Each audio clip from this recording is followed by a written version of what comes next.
Well, welcome, folks, to the Milwaukee Mile. In just a couple of weeks after devastating floods impacted this area so severely, our thoughts are with everyone in this incredible city and state, and it is our honor to be here for the penultimate round of the 2025 NTT INDYCAR Series. Welcome to practice. And a lot of talk about Daly and Rasmussen and this guy Santino Ferrucci. Those three drivers and David Malukas, all of them without a win. All four of them have shown brilliantly on ovals this season. All four of them in the top 10 drivers in terms of how many points scored this season on oval tracks. There's a real buzz of excitement around those four. Yeah, they've been exciting to watch every time we've gone to one of the ovals. In some cases, exciting on the road courses as well. Graham Rahal, we rode on board there with, admitted after his season best finish at Portland last time out that short ovals have been kind of the struggle of that team, looking to turn that around over the last two races. And then, of course, this guy, Scott McLaughlin, took one of the two victories here after a great duel with Colton Herta late in the race for race 2. Last time we were at this racetrack, he's looking to get his win tally started for the year. Daly jumps up to second. We sit on board with Felix Rosenqvist. Fourth fastest as it stands, with about 53 minutes of the session remaining to go.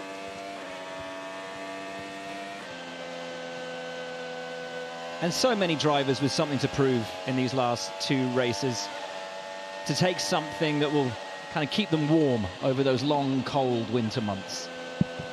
Yeah, there is something to be said about ending the season on a strong note. It's something everybody wants to do, because it is a long off-season in IndyCar, unfortunately, so you got a lot of time to think about it if it ends poorly. Yeah, there's pride, there's wanting to go into the off-season on a high note. There's also protecting your seat. With Will Power potentially a free agent on the market in a matter of weeks, that is a whole different kind of motivation. It's one where you're looking over your shoulder as a driver. I don't care who you are, except maybe this guy, Christian Lundgaard, who's delivered in spectacular fashion. But the number 12 of Will Power has momentum. He's been the strongest Team Penske driver all season. Now he has that dominant win once again at Portland. And if you're any other driver, I don't care if you're under contract right now, there are team owners that are looking at this guy and going, well, that's kind of a sure thing. You took the words out of my mouth, Townsend, because you're right. Just because a driver is under contract, we've seen it time and time again in IndyCar, those things can be adjusted. Contracts are, let's call it flexible. They're more like guidelines as to the following season. I know you and I have both had multi-year agreements that didn't necessarily see multi-years. They did not see the end of the multi-year. So yeah, you're right. It is a put everybody in the paddock on alert, because as we get closer and closer to the end of this season, Kevin, it's looking more and more likely that Will Power will not be returning. 6 seasons, less than 100 starts, 4 titles, and already has his name on the list of the greatest of all time, and is still at the start of his career. It is utterly I mean, it's just incredible. There's no other word for it. It's incredible, and then when you really drill down into the performance on each weekend, when he wins or doesn't win, because every other weekend that he hasn't win, I think you can argue a pretty good shot. Maybe Detroit was a bit of an outlier, but the way in which Alex Palou and Barry Wanzer and the crew on the 10 team, the way that they have achieved this success, James, is daunting for the immediate future for the rest of the field. They are just utterly dominant in every single category. What has been different, James, about the way in which Alex Palou has approached this season that you've seen as compared to his 3 titles before? I think the biggest jump that we've seen out of Palou this year is qualifying. You know, he was always a consistently up there in the conversation guy, and then between his prowess in racecraft, Barry Wanzer and the Chip Ganassi Racing Squad, calling strategy and in pit lane, they could pull off those victories. But now he's starting on the front row, starting on pole position so much more regularly that it really opens up those strategy options. It makes it even easier for them on Sunday to do what they do best, which is still winning races and executing on race day. As we look at our whip watch, Josef Newgarden with the Snap-on livery, resplendent in chrome and crimson.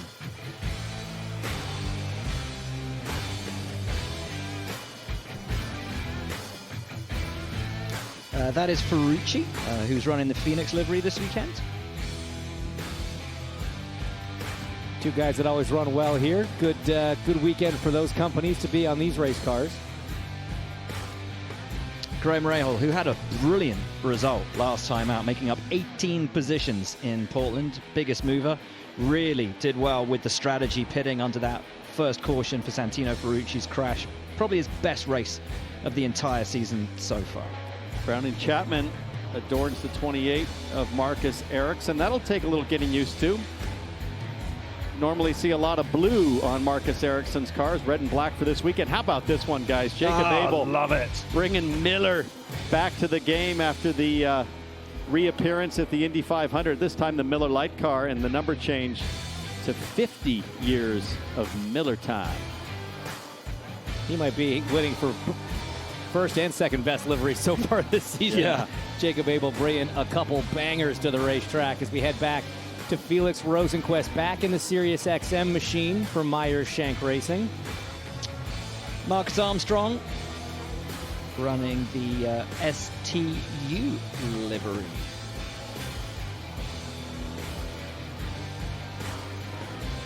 St. Thomas University on the side pods. We're hearing the championship, or champion, I should say, Alex Palou, a little bit high there. Something we'll be talking about a lot tomorrow in the race is that fine dust and rubber that tends to build offline after just a handful of laps here. And that's usually what causes our yellows around here, is somebody gets a little bit high. And for Palou, lucky to keep it from, at a minimum, brushing the wall there. Newgarden out on track, but Louis Foster currently down at the bottom of the timesheets, and I'm hearing that George is actually standing by with the driver who is not in his car. Well, crucial track time to being taken away from the Rookie of the Year contender, Louis Foster. Maybe something with the engine. What did you feel? What's going on? To be honest with you, the engine felt fine when I was out there. I only did half a lap, really. But the boys called me in, said the Honda guys saw an issue with the engine, and they're back there now.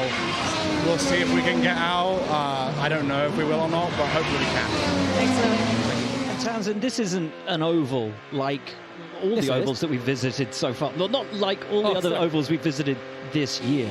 The banking isn't as pronounced, and from talking to the drivers yesterday, so many of them say this drives more like a road circuit than an oval circuit. You've won here. What does it take to extract the maximum from this circuit? It takes big commitment, frankly. You really send it into the corner and kind of save and gather the car up, and the key is exit speed. You know, yes, you want to carry a good entrance, but the key is getting back to full throttle and the motor spun up, and treat these straightaways that seemingly are kind of short, just to try to elongate them, to drive straight for as long as possible coming off and entering.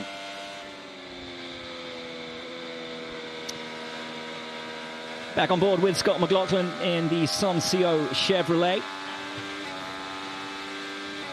So you can see right here, heading into turn one, gives you the distance to the corner as the driver goes through turn two. See McLaughlin sitting here in P14. Great to see all the great information up here on our heads-up display. The hybrid, busy at use here. It's an 11% increase in the hybrid power they're given per lap here in Milwaukee this year. Leads to about a 3-second burst of the power from that hybrid unit, just helping the drivers get that little extra jump off of turn two, off of turn four. Especially if you're down on that low line, Townsend. Like you said, it's a shorter distance, but it's harder to keep the momentum up. Weight jacker to the right, bring that front bar down a little. Oh, I like that. Weight jacker to the right, and then click that front bar down. So that's the driver from inside the cockpit trying to make some adjustments to those tools to affect the balance, the handling, but getting some tips and coaching from the pit stand. One thing I find interesting about McLaughlin, and I love studying kind of ergonomics here, is that index finger. If you look, driver's left, his index finger wrapped kind of traditionally behind the steering wheel at that 9 o'clock position. The right thumb over here hooked over at 3 o'clock. That looks pretty normal, but then that index finger, it's just kind of a creature comfort thing for him. And I find that sort of interesting, because I would think you get a lot less grip on the steering wheel, but maybe it's just sort of a Babe Ruth thing, like he's letting us know which way he's going to turn next. It could also be, as you see that right hand go down and make another adjustment to the front any roll bar, but it could also be that it positions his middle finger in a position to maybe hit a button on the back of the steering wheel coming off of two for the hybrid deployment. it could be a couple different things, or it could just be a comfort thing. It could be totally overanalyzing this. Georgia, I believe you have an update for us from pit lane. Yes, developments on Louis Foster's number 45. They are changing an engine on the 45. That being said, that's their 5th engine of the season, so which alludes to a grid penalty for tomorrow. That can't be officially confirmed until after the race, but if that is confirmed and when it's confirmed, that will be 3 engine penalties so far for this weekend. The 8 of Kiffin Simpson, the 9 of Scott Dixon, and potentially now the 45 of Louis Foster, but they are changing an engine on that car. Good to see Graham Rahal jump up into the top 5 right now as well. And we look down further, 10 of David Malukas, 10th place, had a massive moment in the middle of 1 and 2. And just a few moments after that, Rasmussen, you can see that way. It looks so small from outside, but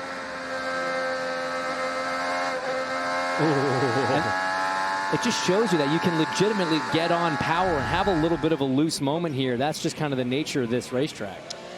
2-stage pit limiter here at Milwaukee.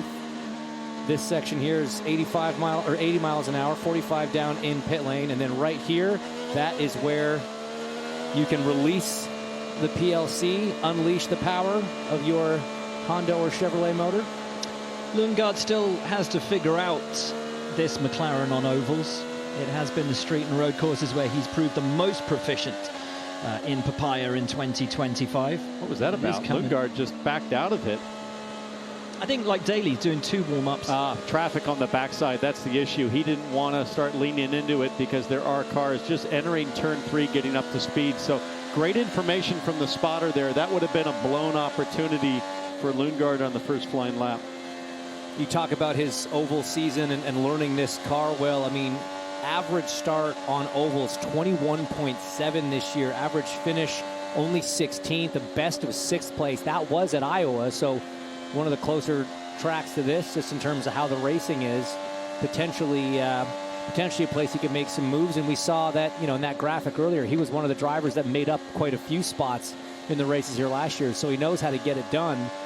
But like you say, for a driver that's come into a new team and really adapted quickly, it is still kind of the oval that he's struggling to figure out as well as he has the road and street track. It's intriguing, isn't it? Because these are the tracks where Pato comes alive, and the 2 drivers have such different driving styles.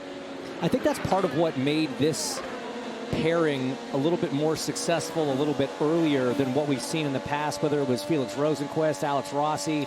I think when those drivers went to McLaren, they tried to get used to Pato's setup. Pato's got a very unique driving style. It's obviously quick the way he drives it with his setup, but it's so hard for other drivers to find that pace. Those guys tried to make it work, couldn't, eventually tried to pivot to their own program. I think Lundgaard went in, test 1, said, nope, this isn't for me, and kind of went off in his own direction in a car that he knew he could drive quickly, and that's kind of helped that process. As we come into the pits with Lundgaard, you may notice that there is a viewing platform in the first pit stand. That was a pit stand that was used last year, but IndyCar's decided to move everybody up 1 position, so you don't have such a tight turn-in to the very, very first pit stall, if indeed that be where you find yourself. So they're just curving around a little bit more towards the end of the pit lane on exit.